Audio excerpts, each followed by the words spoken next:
Assalamualaikum warahmatullahi wabarakatuh. Pada saat kita di akhir zaman ini ada beberapa kondisi manusia yang terjadi di sekitar kita. Nah, pada kesempatan kali ini akan kami utarakan seperti apa kondisi manusia-manusia pada akhir zaman ini. Sebelum kita lanjutkan, marilah kita bersyukur kepada Allah dengan mengucapkan Alhamdulillah atas segala limpahan nikmat dan rahmat yang selama ini masih kita rasakan.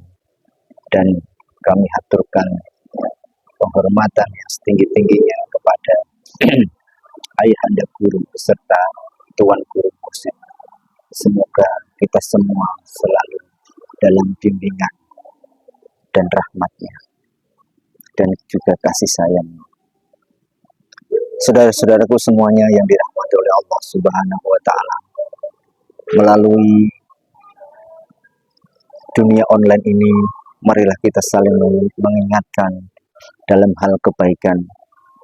Nah, pada kesempatan kali ini kami akan menggambarkan beberapa kondisi-kondisi yang terjadi di sekitar kita, saudara kita, tetangga kita, ataupun teman-teman kita. Ternyata semua itu dapat kita kategorikan menjadi beberapa macam atau bentuk manusia-manusia yang ada di akhir zaman ini. Nah, untuk yang pertama kali ini kita uraikan seperti apa saja kondisinya. Nah, yang pertama adalah manusia di akhir zaman ini kebanyakan kita melihat, dan memang ini sudah menjadi hal yang lumrah, yakni begitu sangatnya mencintai dunia, memandang sesuatu hanya dari sisi materialis, dari sisi zahir saja. Dan tidak banyak dari kita ini manusia akhir zaman yang sekarang ini tahu mengenai ilmu-ilmu tentang kerohanian yang benar-benar dulu diwariskan oleh Rasulullah kepada kita umatnya. Dan yang kedua, manusia akhir zaman ini yaitu moralnya begitu merosot, ya ini jadi moral-moral manusia akhir zaman ini merosotnya sangat drastis sekali. Karena apa? Dengan teknologi sekarang yang kita lihat begitu memanjakan kita, manusia yang sampai tidur pun kita ini dikawal oleh teknologi. Kalau tidak diimbangi dengan kerohanian yang mumpuni, maka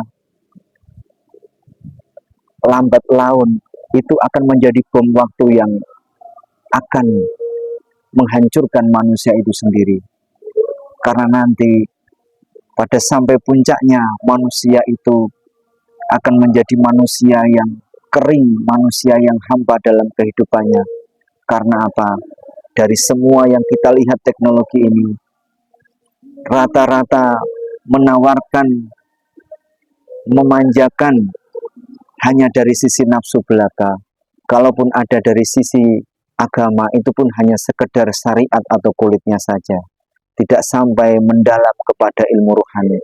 Nah, ini adalah salah satu bentuk keprihatinan kami, ikut andil saling mengingatkan kepada semua saudara-saudaraku bahwasanya bahaya di akhir zaman ini dari sisi teknologi adalah menjadi salah satu jalan untuk mempengaruhi perilaku kita sebagai manusia.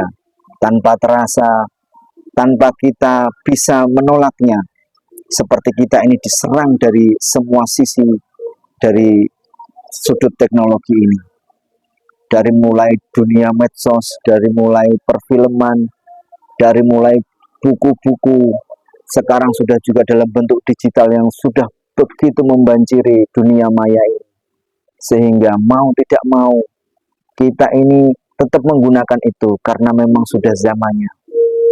Tetapi juga perlu kita waspadai, kita harus punya filter untuk bisa mengambil mana yang baik dan mana yang mudarat. Begitu juga dari sisi keuangan di zaman ini teknologi sungguh luar biasa. Kita transfer uang tidak perlu kita antri lagi, bisa melalui aplikasi-aplikasi. Berkirim surat sekarang bisa lewat email, bisa lewat WhatsApp, bisa video call. Nah, itu kalau yang digunakan yang baik-baik tidak menjadi masalah. Tetapi pada saat kita ini tidak mempunyai iman yang kuat, maka itu akan dijadikan sebuah senjata perusak. Lambat laun akan merusakkan manusia itu. Karena apa? Karena dari sisi keimanan dia tidak kuat, kemudian akhirnya terbawa oleh arus teknologi itu. Yang sekarang banyak tersebar adalah aplikasi yang bisa menghubungkan antara laki-laki dan perempuan yang secara bebas tanpa pandang waktu bisa berkomunikasi kapanpun. Dan juga dari sisi kesehatan, aplikasi untuk kesehatan juga begitu banyaknya. Dan juga dari sisi transportasi, sekarang kita ini akan digiring menuju ke mata uang yang sudah tidak real lagi tetapi secara digital. Kalau mau bayar mau apa kita tinggal scan, tinggal kita tempel seperti itu sekarang itu saudaraku. Maka itu perubahan teknologi yang begitu pesatnya ini, mari kita waspadai itu. Kita pergunakan dengan bijak mana yang untuk kebaikan dan mana juga yang membawa mudarat bagi kita. Nah, itu yang ketiga saudaraku. Sedangkan yang kedua saudaraku, yang ketiga adalah manusia-manusia ini tidak sadar di akhir zaman ini bahwasanya ada sebuah mitologi yang mengatakan bahwasanya di akhir zaman ini akan muncul sosok yang bernama Dajjal dan juga Dabah. Dan juga ada juga mitologi yang menyatakan Ya'juj Ma'juj. Nah, itu sebagai tanda-tanda akhir zaman.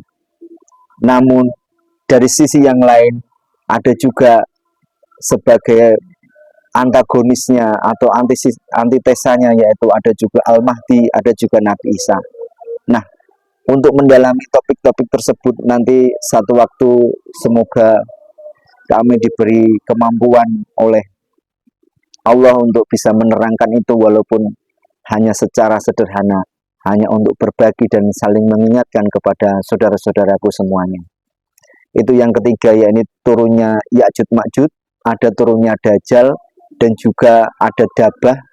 Dan sebagai lawan dari itu atau di pihak yang lainnya yang membawa kebaikan dari sisi yang baik adalah ada namanya Nabi Isa, ada namanya Al-Mahdi.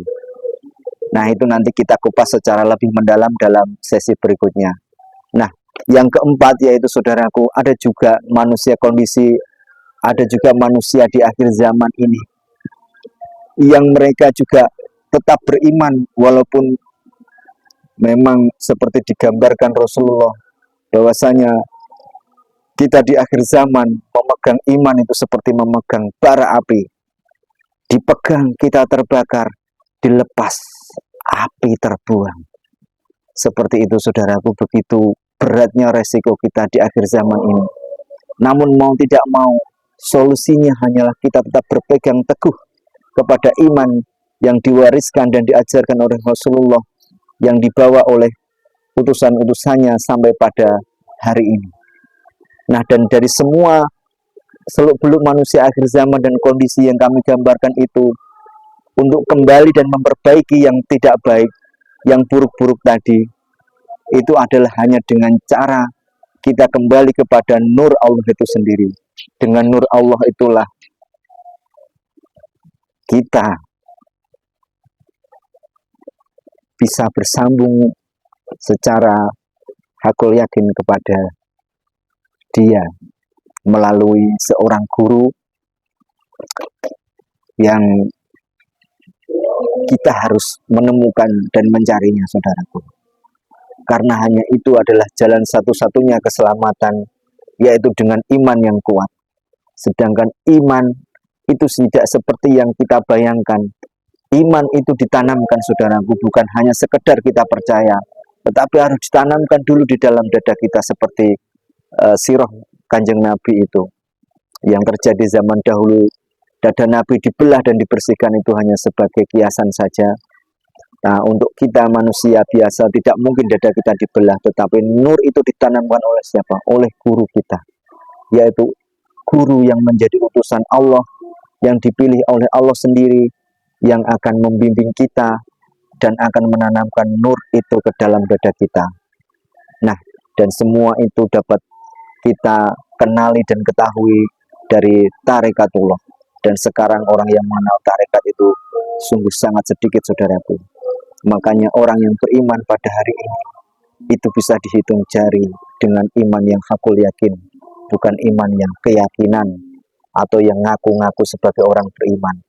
Dan lebih parahnya lagi didukung oleh ulama yang sekarang itu tidak memberi penjelasan yang gamblang, tetapi justru malah ulama sekarang ini menyampaikan sesuatu yang sangat jauh dari apa yang disampaikan oleh Rasulullah. Ia sepertinya memakai dalil dan kitab, tetapi hati-hati saudaraku, kita juga untuk mengetahui apakah itu benar-benar ulama yang membawa kita kepada mendekatkan diri kepada Allah, atau yang disebut dengan ulama bilah, atau ulama yang justru malah menjauhkan kita daripada Allah Subhanahu wa Ta'ala.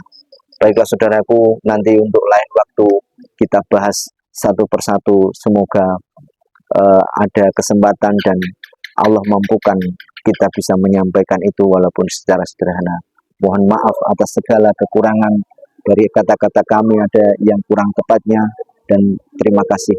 Wassalamualaikum warahmatullahi wabarakatuh.